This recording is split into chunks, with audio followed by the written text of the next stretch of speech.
Assalamualaikum jamaah Masjid Nurus Saadah yang dirahmati Allah. Bersama ini, kami sampaikan dokumentasi pengajian Ahad Subuh 21 Juli tahun 2024.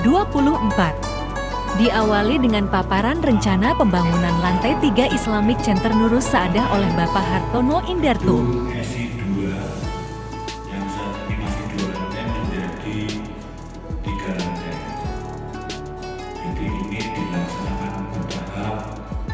Sesuai dengan keadaan dana yang ada. Jadi kalau ada dana langsung kita terapkan, ada dana yang terapkan walaupun tidak kamar tidur, ada 2 kamar mandi, ada dapur, ada gudang. Nah, di gedung lantai 1 ini 10 kamar itu sudah penuh dihuni oleh adik-adik mahasiswa. Kemudian di lantai 2 itu terdiri dari ruang pertemuan, di lantai 2 itu ada ruang pertemuan, itu kapasitasnya sekitar bisa 150 tempat duduk, ada 2 kamar mandi besar, dan 1 ruang penyimpanan barang dan buku. Kemudian ada 1 tempat sekretariat yang tadinya akan kita gunakan untuk itu, dan sekarang masih di bawah, nanti akan kita pindahkan. Kemudian gedung Islamic Center 2 itu terdiri dari lantai 1 itu ruang parkir, itu full ruang parkir untuk mobil dan sepeda motor. Ya, sepeda motor, mobil itu bisa 4, sepeda motor kan sekitar bisa 30-an gitu. Kemudian lantai 2 itu sekarang ada 5 kamar tidur, 3 kamar tidur ya Pak sudah terisi oleh mahasiswa, jadi masih ada kamar tidur 2 yang belum. Dan ini kita mau kembangkan gedung Islamic Center 2 ini menjadi 3 lantai. Nah, program pengembangannya seperti ini. Jadi program 1 besok itu hari Senin ini akan kita mulai, yaitu pemasangan atap gedung lantai 3 dulu. Ini menggunakan konstruksi baja ringan dan atap balok dengan penyangga tiang-tiang beton. Setiap kamar nanti akan dipasang beton. Untuk ini dana sudah tersedia sekitar 54 juta. Ini dari hasil infak para donatur dan kotak infak yang ada di masjid. Nah, ini yang akan kita gunakan untuk sementara masang atap dulu. Jadi ini kalau sudah beratap, sudah ada tiang-tiang beton sekeliling gedung, nanti akan segera dipasang itu. Kemudian program kedua nanti akan menunggu apabila ada infak lagi, akan kita pasang tembok keliling lantai 3 dengan bata ringan kabel. Ya. Kemudian ini nanti akan menjadi 5 kamar lagi, 5 kamar lagi. Kemudian program berikutnya nanti misal pemasangan keramik, pintu-pintu, jendela, dan instalasi listrik. Kemudian dilanjutkan laporan keuangan dari Bapak Bagiono. Dan kami sampaikan pula bahwa pemasukan dari secara kumulatif sejak pembelian tanah sampai dengan saat ini itu pemasukannya sudah sejumlah 1.366 juta rupiah secara kumulatif. Jadi yang pertama dulu waktu pembelian tanah itu seharga 183 juta dengan tanah yang Pacari itu, yang kemudian sudah dijual pada pelari yang terkenal di Tuntang itu seharga 183 juta. Kemudian dalam kurang dari 1 bulan telah terkumpul 264 juta. Jadi ada kelebihan yang akhirnya digunakan untuk pengembangan gedungnya itu. Jadi kalau ini dana hanya 100 juta, ini mungkin beberapa hari saja sudah terpenuhi gitu. Mudah-mudahan insya Allah. Demikian tambahan dari kami sebagai bendahara. Kemudian mungkin ada starsing dari Pak Kolek. Sambutan Bapak Kastolani sebagai Ketua Takmir. Demikian paparan dari Pak Indarto mengenai pembangunan gedung tahap kedua untuk untuk gedung 2. Dari modal 55 juta minus 100 sekian juta, hemat saya mudah-mudahan akan kita sekunjung, akan kita apa? Cengkuyung. Nah, itu sekuyung. Oke, akan kita sekuyung bareng-bareng. Monggo yang mau ngambil macam-macam pendekatan, yang mau ngambil keramiknya per meter sekian, mau ngambil hebelja per meter sekian, mau ngambil atapnya atau ngambil 1 kamar atau setengah kamar, 1/4 kamar. Tapi saya yakin, seyakin-yakinnya, mudah-mudahan pembangunan ini tidak berhenti memakai beberapa tahap. Kita akan lanjutkan mulai Senin sampai akhir. Dan saya harap nanti Pak In di-share hasil PPT ini supaya jelas nominasinya, jelas nominalnya.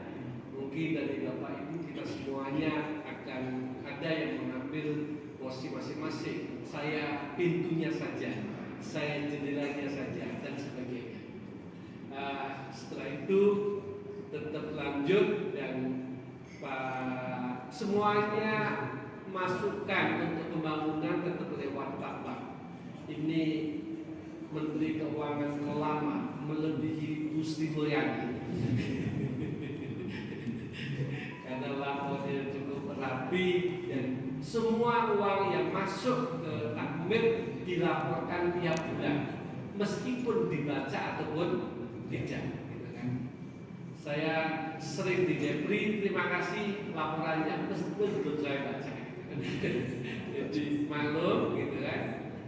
Demikian Bapak Ibu semuanya, saya yakin mudah-mudahan apa yang direncanakan dan kita niatkan akan menjadi amal soleh bagi Bapak Ibu semuanya.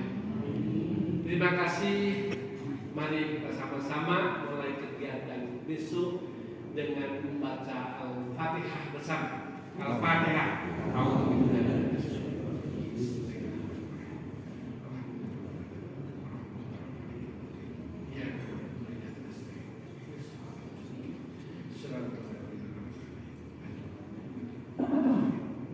Demikian kira-kira semen atau apa Pak? Mungkin kita tidak perlu hadir, sudah kita buka pada pagi hari ini dengan bacaan Fatihah. Kurang lebih mohon maaf. Assalamualaikum warahmatullahi wabarakatuh. Pengajian Ahad Subuh oleh Ustadz H.M. Aji Nugroho LCM LDE. Bismillahirrahmanirrahim. Assalamualaikum warahmatullahi wabarakatuh.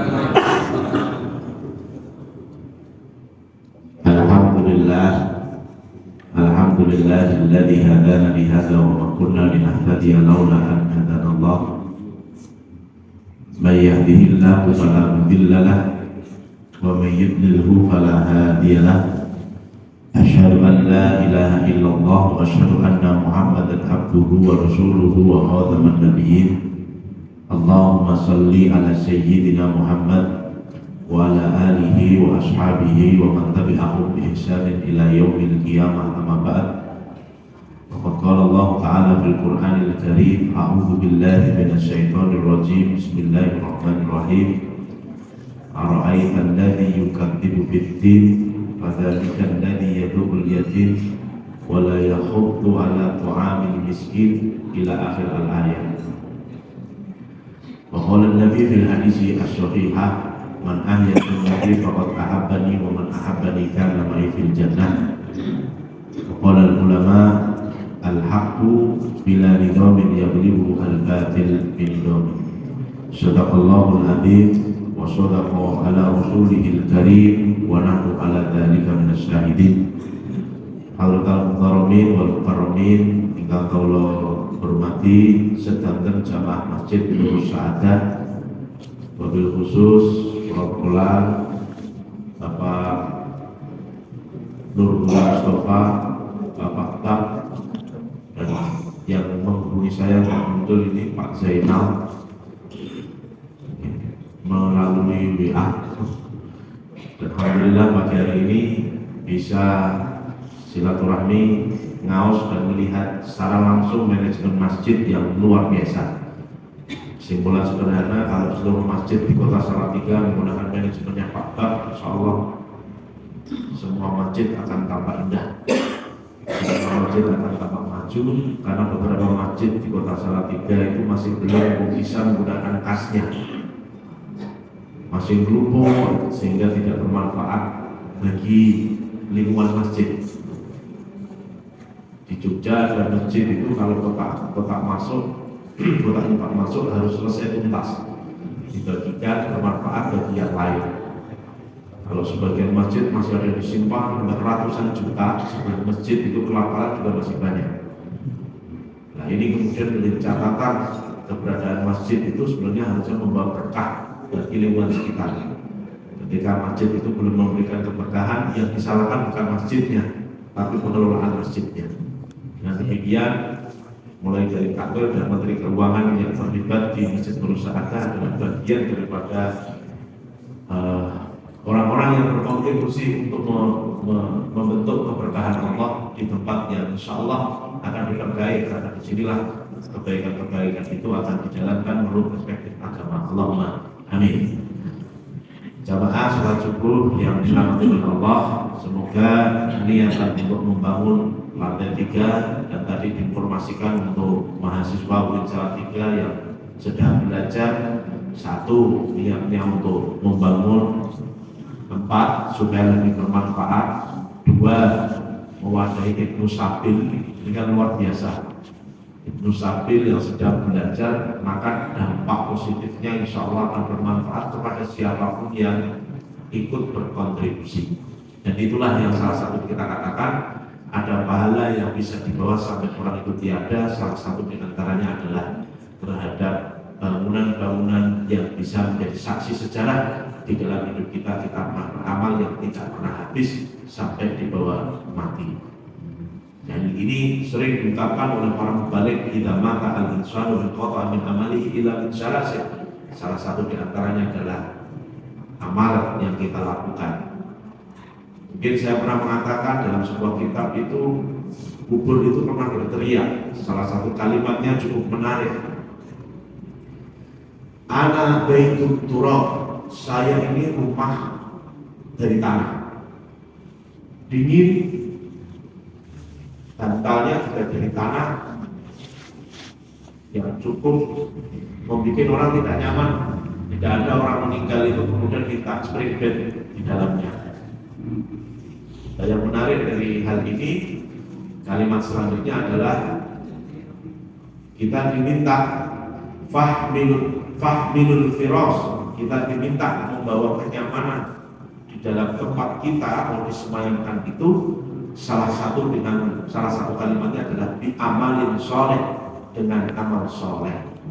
Nah, untuk amal soleh ini ternyata wujudnya beragam, dan salah satu di antaranya adalah infak sedekah yang kita salurkan melalui bangunan-bangunan atau tempat-tempat yang mampu menyebabkan orang itu bisa mendapatkan manfaat. Masuk hari ini kita melihat panggilan yang luar biasa dan lain sebagainya.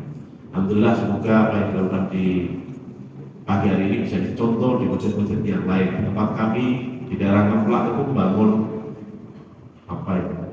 tower atau istilahnya buat naruh toa. Alhamdulillah Pak, sudah 4 tahun belum selesai. Ya, padahal setiap hari itu istighosah terus, dongo terus. Ternyata doa kalau tidak ada ekspresi yang nyata itu sama halnya Allah juga tidak merestui. Nah inilah yang kemudian ada doa, ada aksi, ada rencana, dan insya Allah dari situlah kemudian akan terwujud apa yang dicita-citakan. Ini baru masjidnya bagus, mau bikin ini aja, sudah 4 tahun sudah jadi. Dan ada lagi masjid, masya Allah, mau melantai 2 sudah 4 tahun sudah jadi juga banyak. Nah di sini melalui informasi dari Pak Ban yang sampaikan tadi, kalau cuma 100 juta ya 1-2 bulan selesai. Alhamdulillah, luar biasa. Bapak Ibu, jika hidup di daerah tempat ini, maka disinilah kita katakan al-insan ibnu al-bi'ah, manusia itu adalah anak lingkungan.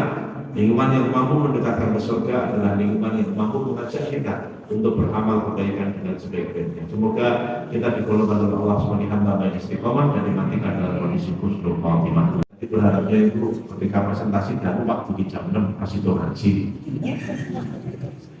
Begitu juga Pak Olan ketika sambutan alhamdulillah untuk kudu, ternyata cuma 5 menit kok, kecewa saya. Dalam ayat yang saya baca tadi adalah surat Al-Ma'un.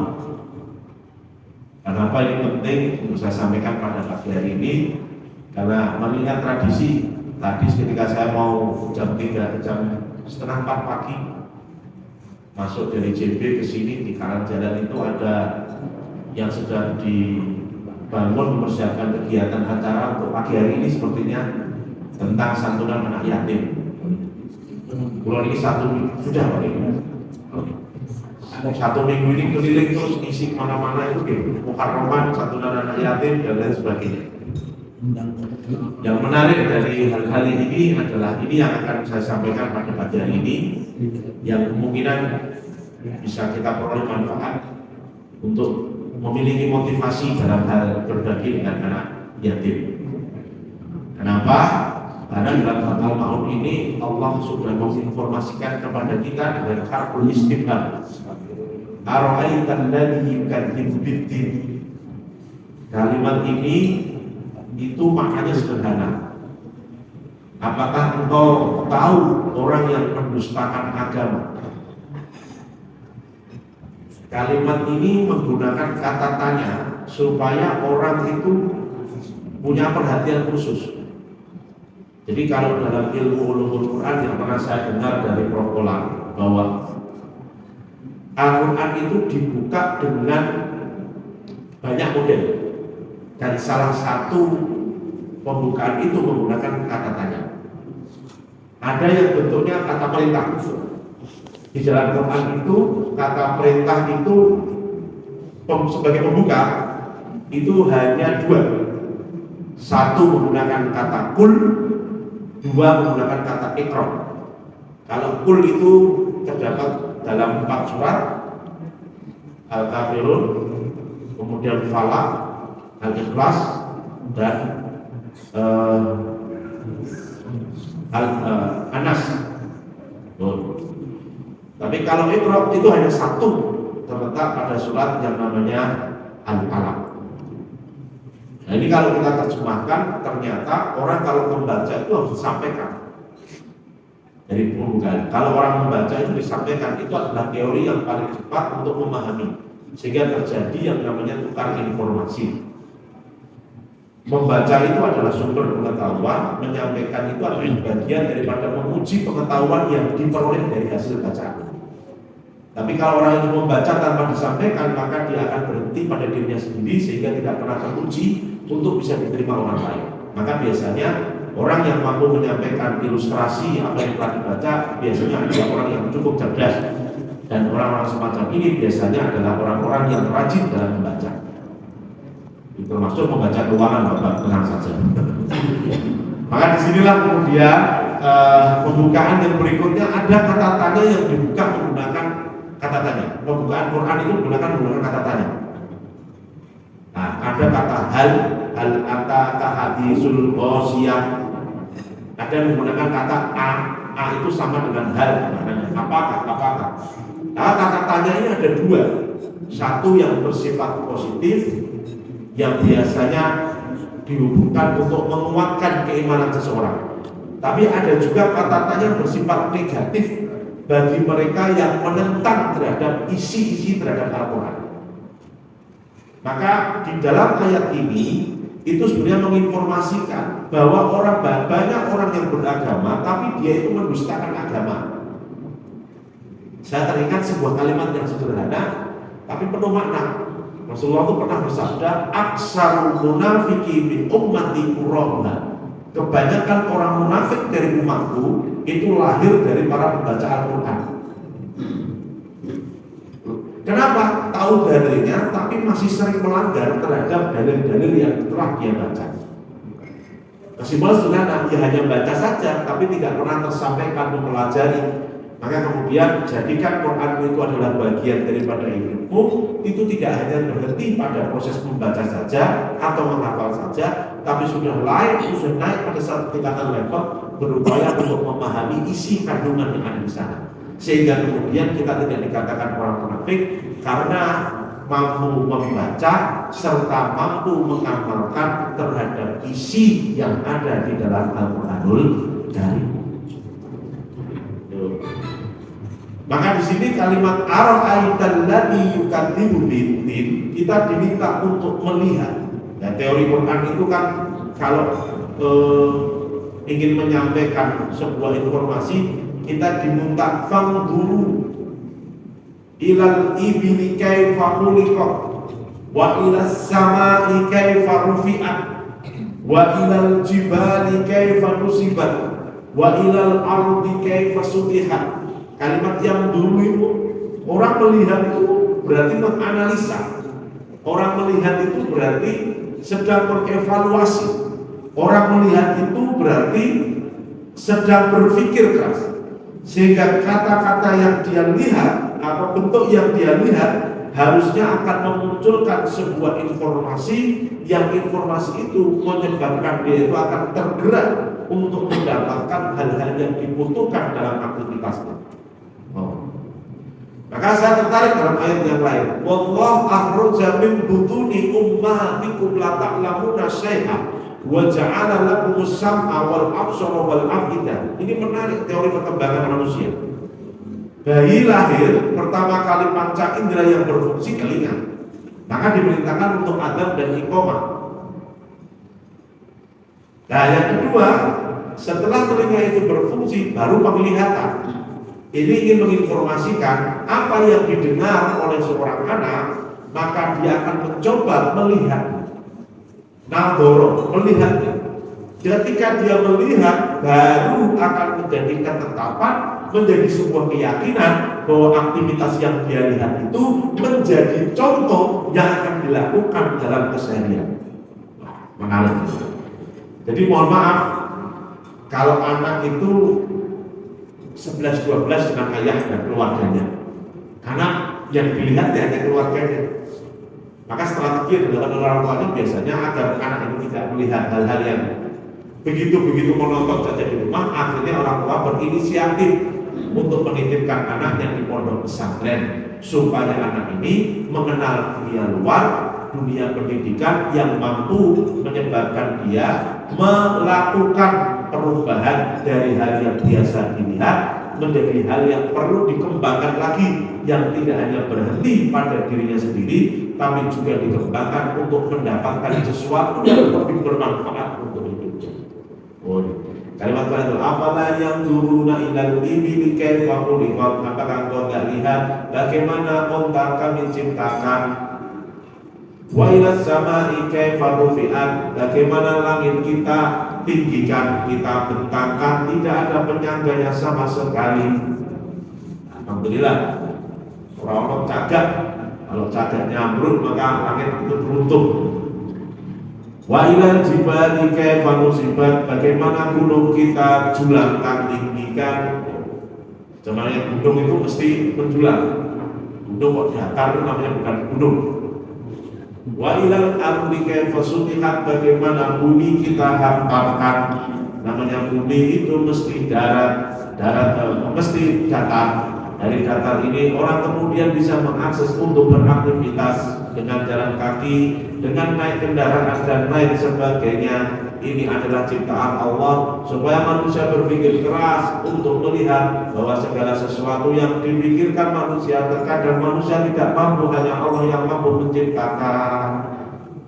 Dulu ada orang, apa mungkin orang itu berbicara tanpa menggunakan mulut, sebagaimana tertulis dalam surat Yasin, al-yawma nahtimu ala afwahihim wa tukallimuna ala aydihim wa tashhadu arjuluhum bima kanu yaksibun. Akan datang suatu masa manusia itu berbicara tidak menggunakan mulut tapi menggunakan tangan, dan ketika orang itu setuju maka dia akan melangkahkan kaki menuju tempat yang ditunjukkan oleh tangannya. Dulu orang berpikir kalau ayat ini tentang akhirat, tapi sekarang bagi Pak Zainal ini ayat tentang WA. Maka Pak Zainal cukup mengundang saya dengan menggunakan WA dan saya menjawabnya juga menggunakan tangan. Ketika saya setuju maka saya melangkahkan tadi jam 3:30 dan kemudian saya ke tahajud tinggi, tapi kemudian AC dibuka dan pulau menonton masjid modern. Bapak Ibu, ya mau sing ada di mana gue waktu pulau menonton. Bapak Ibu yang dirahmati oleh Allah Subhanahu Wa Taala, ini menarik. Nah ini ayat-ayat dalam Quran, sehingga pulau panjenengan sedanten diminta untuk mengkaji lebih dalam agar pulau panjenengan menikah memahaminya secara komprehensif. Yang namanya amal itu tidak hanya membangun bangunan, berkontribusi terhadap kotak amal yang jalan setiap Jumat sehingga mampu digunakan untuk membayar listrik. Itu adalah bagian daripada menghidupkan masjid, membayar air. Itu bagian daripada menghidupkan masjid, nyumbang Al-Quran agar bisa dibaca setiap orang yang masuk menunggu adzan dan iqamah. Itu juga berkontribusi dalam pengembangan masjid. Tapi tolong Al-Qurannya jangan sampai diganti Asmaul Husnanya dengan gambar caleg tertentu. Kalau nanti pinanggi salah satu masjid di Quran Asmaul Husnanya hilang, diganti menjadi gambar tertentu, kalau tulisannya mohon dukungan dan coblos. Masya Allah. Kalau maksimal jam 6 ini tidak perlu maksimal. Insya Allah. Sekarang banyak yang undang saya itu lewatnya tidak langsung saya tapi lewat Pak Bak. Jadi kemarin ada zaman dari Cabean itu sampai minta nomornya ke Pak Bak. Luar biasa Pak Bak ini sudah ada. Pak Bagian ini sudah terkenal. Kalau mau hubungi Pak Haji bisa lewat Pak Bak.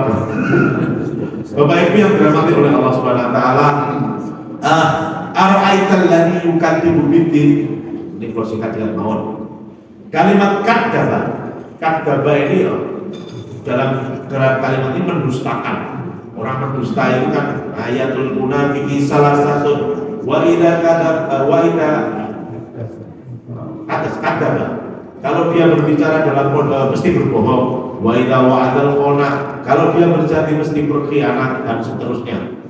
Maka di sini dengan syahadat yang kita lakukan, asyhadu an la ilaha illallah wa asyhadu anna muhammadar rasulullah, kemudian terintegrasi dengan keyakinan kita terhadap seluruh ajaran yang tertuang di dalam Al-Quran, dan kemudian kita mencontoh salah satu ajaran yang disampaikan dan dicontohkan oleh Rasulullah, kemudian dikenal dengan istilah sunnah ketika dipraktikkan oleh Rasulullah. Tapi kalau kita baca bahwa itu tulisan dalam hadis, maka terkenal dengan istilah hadis dan seterusnya. Maka di sini kalau orang sudah berikrar seperti syahadatain, relevansinya kuat kan? Maka Bapak Ibu sekalian, kenapa sih orang itu mau dilantik jabatan tertentu harus disumpah? Mau jadi presiden disumpah, mau jadi rektor atau sekolah ini yang kemarin baru pulang, maka disumpah. Mau jadi nomor mawar, takmir, mau jadi ketua RT ada. Nah, salah satu sumpah yang menarik ini adalah salah satu di antara jika muslim mengucapkan syahadat. Artinya kalau orang itu tidak amanah dengan sumpah jabatannya, sesungguhnya dia juga sedang mendustakan agamanya. Ngeri, gitu kok akan berhutang. Gitu kok kagem berhutang. Padahal sumpah itu cukup mengerikan. Pemimpin yang adil doanya tidak pernah tertolak oleh Allah. Tapi banyak juga pemimpin yang tidak adil, sehingga kemudian berdapat tempat di mana dia mengabdi itu mendapatkan kesulitan-kesulitan tertentu, bukan orang lain daripada kepentingan pribadi angel.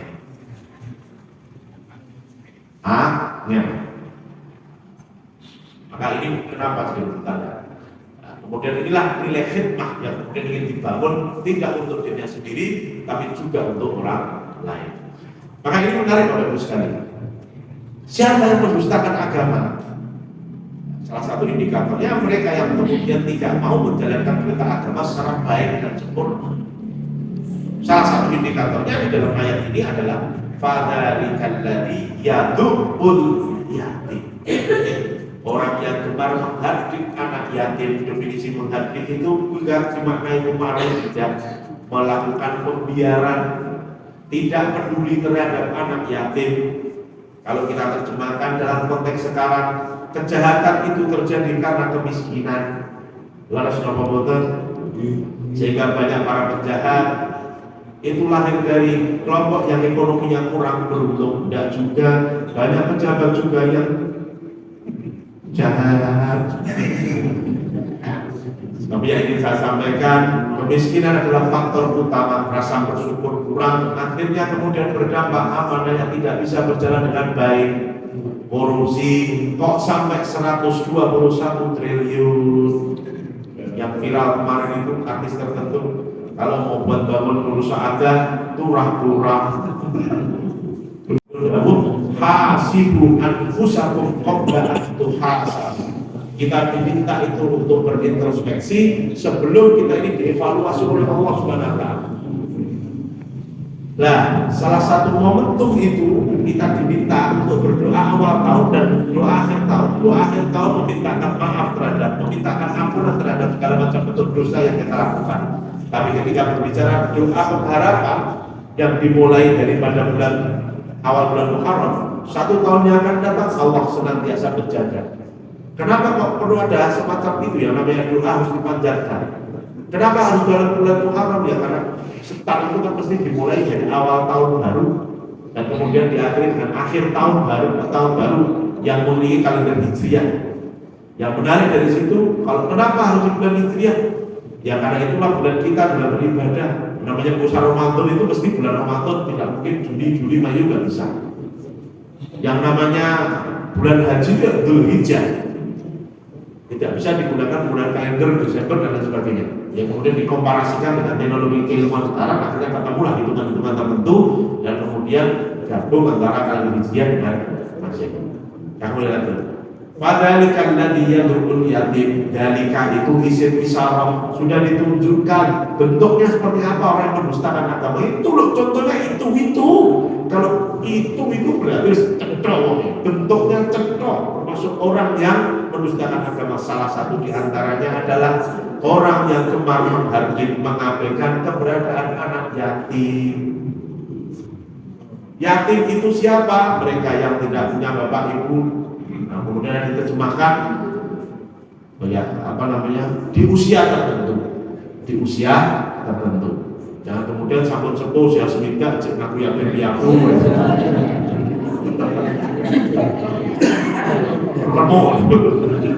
Di dalam usia tertentu, karena usia tertentu ini kemudian menyebabkan kenapa harus macam itu ya? Dia belum nafkah, belum punya kemampuan untuk menghasilkan penghasilan sendiri, belum kifayah, belum memiliki kecukupan untuk hidup dengan dirinya sendiri.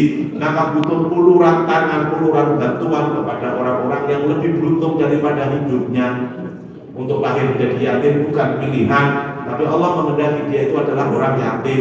Contoh yang pertama, Rasulullah SAW itu lahir dalam kondisi yatim. Bapaknya sampun jatuh, kemudian disusul oleh ibunya dan seterusnya. Ini menarik Bapak-Ibu sekalian. Apalagi di dalam ayat yang lain, satu, padzalikal ladzi yad'ul yatim. Mana yatim aja tegel apalagi dengan orang miskin. Wala yahuddu ala ta'amil miskin. Kenapa di dalam kalimat miskin ini ada kata to'am? Ini menarik teman-teman. Karena to'am ini adalah salah satu identifikasi yang paling sederhana untuk menggambarkan kebutuhan dasar bagi setiap umat manusia. Itu dasarnya adalah makan. Maka kalau kita melihat zakat fitrah itu mesti bentuknya makanan pokok. Dulu ada yang tanya kepada saya, Pak Haji, kenapa sih kita zakatnya tidak menggunakan gandum? Kan Rasulullah menggunakan gandum. Lo tidak sederhana. Nah, jenengan itu dahari nopo sego. Nah, disukani roti sakit bisa dikatakan sedang makan betul. Ya belum pun makan roti walaupun terus kata itu tetap cekel ya. Rumusnya beda dengan ketika saya di Arab, makanan pokoknya adalah roti, sedangkan nasi itu adalah lauknya. Maka kalau makan nasi itu mesti menggunakan minyak, sehingga kemudian dicampur dengan rotinya itu baru dimakan. Makan roti sebanyak mungkin, kalau belum ketemu nasi tetap mengatakan belum makan. Nah, to'am, hakimah itu identifikasi sederhana. Maka disinilah kemudian yang mampu menyebabkan ketenangan seseorang itu ternyata perut, hal-hal yang berkaitan dengan makanan. Susah Bapak Ibu sekalian ceramah dengan orang yang dalam kondisi lapar. Insyaallah. Kalau pernah hadir ngaji di daerah yang kering, tandus dan kering dalam kondisi yang Masya Allah, jauh dari sana. Kemudian saya berpikir, wah inilah yang kemudian berbeda. Ada orang tenang, sudah kondisi siap itu adalah kondisi siap untuk mendengarkan ngaji. Beda dengan kondisi yang belum siap. Kalau kondisi yang belum siap, ya harus disiapkan dulu kondisinya baru dia bisa ngaji. Nah, disinilah kemudian hal-hal yang perlu kita perhatikan. Yang menarik dalam ayat ini disampaikan juga, fawailun lil musallin. Kalimat ini menarik. Orang sholat itu dianggap hanya ritualitas sehingga dia melupakan esensi yang paling dasar dari sholat, yaitu amar ma'ruf nahi mungkar. Kalimat ma'ruf itu adalah segala sesuatu perbuatan yang mampu memberikan dampak signifikan kebaikan. Walaupun ada tafsiran mengatakan yang mengajak kepada keimanan. Iman itu kan mesti dekat dengan sesuatu yang baik yang mampu memberikan dampak baik bagi orang lain. Maka ada terjemahan kullu ma yuhibbullah ta'ala min ibadihi al-ibadah. Apa sih ibadah itu? Segala sesuatu yang disukai oleh Allah dari hambanya dan itu mampu memberikan dampak kebaikan tidak hanya pada dirinya tapi juga orang lain. Jika proses inilah yang kemudian menyebabkan ibadah itu selalu berdampak baik bagi dirinya juga bagi orang lain. Tapi kalau orang itu ibadah kok hanya baik untuk dirinya dan tidak untuk orang lain, ini yang salah bukan agamanya, tapi yang salah adalah cara dia beragama. Dan ini cukup menyedihkan. Maka muncullah istilah merasa benar sendiri dan melihat orang lain selalu saja salah. Nah, maka dia dalam beragama tidak pernah merasa damai.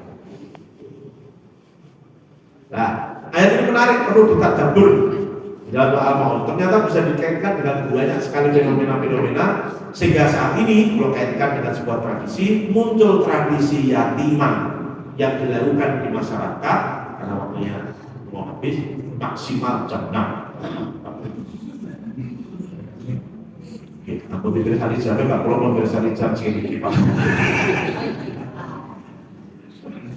Maksimal, jadi kita pakai minimal. Nah, kenapa muncul tradisi yatiman? Ini menarik menurutku. Ada teori dalam usul fikih namanya al-'addatu muhakkamah atau al-'urf dan istiadah. Bahwa tradisi itu adalah bagian dari pewarisan yang dilakukan oleh para ulama yang ada di negeri ini supaya kebaikan itu tercerminkan dengan aktivitas yang nyata di ada masyarakat. Teori sudah, tapi praktiknya yang terkadang itu banyak orang sering mengabaikan. Berbagi dengan anak yatim itu seperti apa wujudnya?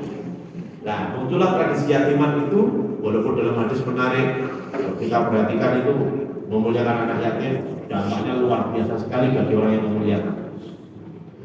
Satu, memberikan motivasi bagi yang melihatnya, bahwa ada di sekeliling kita anak-anak yatim yang butuh uluran tangan dan bantuan. Maka dolim di dalam kenyamanan yang kita miliki, ternyata masih ada saudara kita yang tidak merasa nyaman, dan ini cukup berbahaya bagi cara beragama yang kita miliki. Maka yatiman ini atau sering disebut namanya Idul Yatama pada bulan Muharram pada 10 tanggal 10 dan kemudian selama masih Muharram dijalankan terus. Yang esensi dasarnya adalah memotivasi setiap manusia untuk memuliakan anak yatim yang merupakan bagian daripada ajaran agama agar kita semua tidak digolongkan sebagai orang yang mendustakan agama. Maka dari itulah kita berharap semoga kita semua istiqomah dalam kebaikan, dalam beragama dan dimatikan dalam kondisi husnul khotimah. Amin ya rabbal alamin. Demikian dari saya yang dapat saya sampaikan, semoga ada manfaatnya. Mari kita tutup dengan doa. Ada doanya Bapak? Oke. Al-Fatihah. A'udzubillahi minasyaitonir rajim. Bismillahirrahmanirrahim. Alhamdulillahirabbil alamin arrahmanir rahim maliki yaumiddin. Iyyaka na'budu wa iyyaka nasta'in ihdinas siratal mustaqim siratal ladzina an'amta 'alaihim ghairil maghdubi 'alaihim waladdallin. Amin.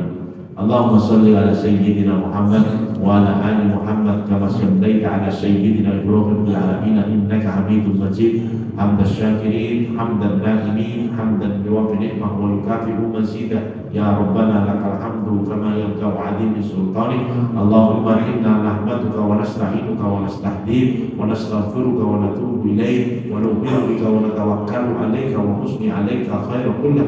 Naskuruka wa la nakfuruka wa nahla'u wa natruku man yahjurun. Allahumma iyyaka na'bud wa laka nusalli wa nasjud wa ilaika nas'a wa nahbid. Narju rahmataka wa nakhsha 'adzabak inna 'adzabaka la bil kuffari muhit. Allahumma tawwil umurana wa sahih ahdatsana wa nawwir qulubana wa sabbit imanana bi nuril imani wal islam. Allahumma la tada' lana fi maqamina hadha dhanban illa ghafartah wa la hamman illa farajtah wa la daynan illa qadaitah wa la maridan illa safaitah wa la hajatan min hawaijid dunya wal akhirah illa qadaitaha ya arhamar rahimin. Allahumma rzuqna ilman nafi'ah wa rizqan wasi'an halalan thayyiban mubarakah. Rabbana zalamna anfusana wa illam taghfir lana lanakunanna minal khasirin. Rabbana la tuzigh qulubana ba'da idh hadaytana wa hab lana min ladunka rahmah innaka antal wahhab. Rabbana innaka jami'un nas li yawmin la rayba fihi innaka la tukhliful mi'ad. Rabbana hab lana min azwajina wa dhurriyyatina qurrata a'yun waj'alna lil muttaqina imama. Rabbana atina fid dunya hasanah wa fil akhirati hasanah wa qina adzabannar. Sallallahu ala sayyidina Muhammad walhamdulillahi rabbil alamin. Al-Fatihah. A'udzu billahi minasyaitonir rajim. Bismillahirrahmanirrahim. Pas jam 6 di sini kurang 2 menit.